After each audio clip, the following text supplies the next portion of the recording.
Assalamualaikum. Afwan Ustadz, izin bertanya, jikalau mengajarkan Iqra kepada anak kecil dalam keadaan hadas besar seperti haid, apakah boleh Ustadz?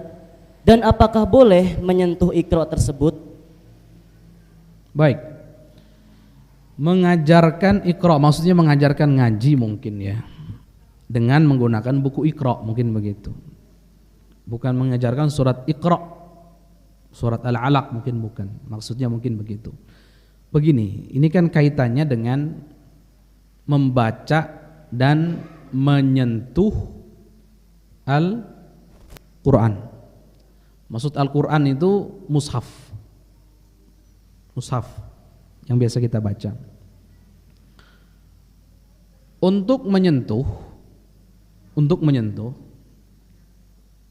yang punya hadas kecil apalagi besar kan tidak boleh nyentuh.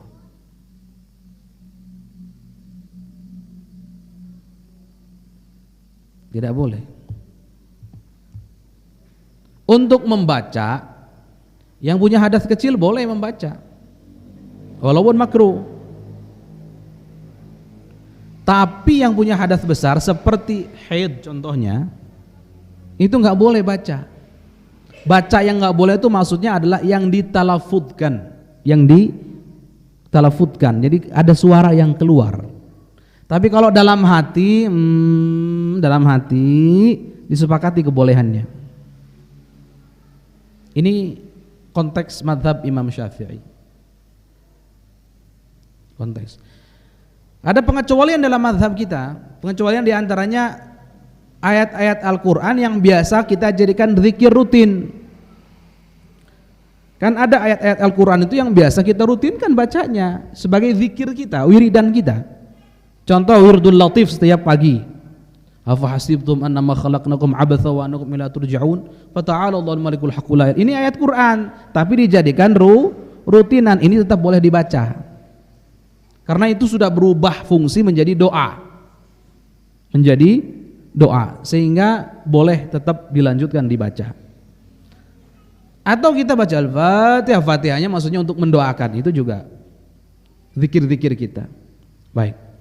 Selain itu enggak boleh. Hanya ada keringanan dalam mazhab Imam Malik untuk yang menghafal Al-Quran dan untuk yang mengajarkan Al-Quran. Ini ibu-ibu yang haid nih, boleh membaca Al-Quran, tapi tidak untuk menyentuh mushafnya. Mushaf itu kalau isinya Quran semua. Apa sih mushaf? Isinya Quran. Yang kita tahu isinya Quran, itu mushaf. Bagaimana kalau ada satu buku Ustadz, buku itu campur antara Quran dengan bukan Quran? Maka dilihat, kalau lebih banyak Qur'annya atau sama-sama, contoh anggap Quran 1000 huruf, selain Quran 1000 huruf, atau Quran 2000 selain Quran, ini nggak boleh dipegang, masih hukumnya hukum Quran, jaga-jaga kita. Tapi kalau ada selain Qurannya lebih 2 huruf 3 huruf, aman. Tafsirul Jalalain itu dikatakan hanya lebih 2 huruf saja daripada Qurannya, maka boleh dipegang, disentuh. Maka boleh disentuh. Nah, hati-hati dalam hal ini. Iqra, kalau kita lihat kitab Iqra itu yang ayat Quran nggak banyak. Yang banyak adalah ejaan cara membaca Al-Quran. Maka itu tidak mengambil kalau yang seperti itu ya. Kecuali kalau ada Iqra versi lain kita nggak tahu. Dilihat saja, pokoknya lihat kembali ke bukunya masing-masing. Lihat lebih banyak ayat Al-Qurannya atau lebih banyak selain ayat Al-Quran. Kalau lebih sedikit ayat Al-Qurannya, oh ini yang lain cuma ejaan biasa abatas, ini kan huruf-huruf bukan Quran. Kalau begitu boleh disentuh, boleh diajarkan. Cuma hati-hati, karena ada pendapat bahwa seandainya kamu mau nyentuh, jangan nyentuh pas ayat Al-Qurannya, mungkin pinggir-pinggirnya aja. Ini pendapat kehati-hatian.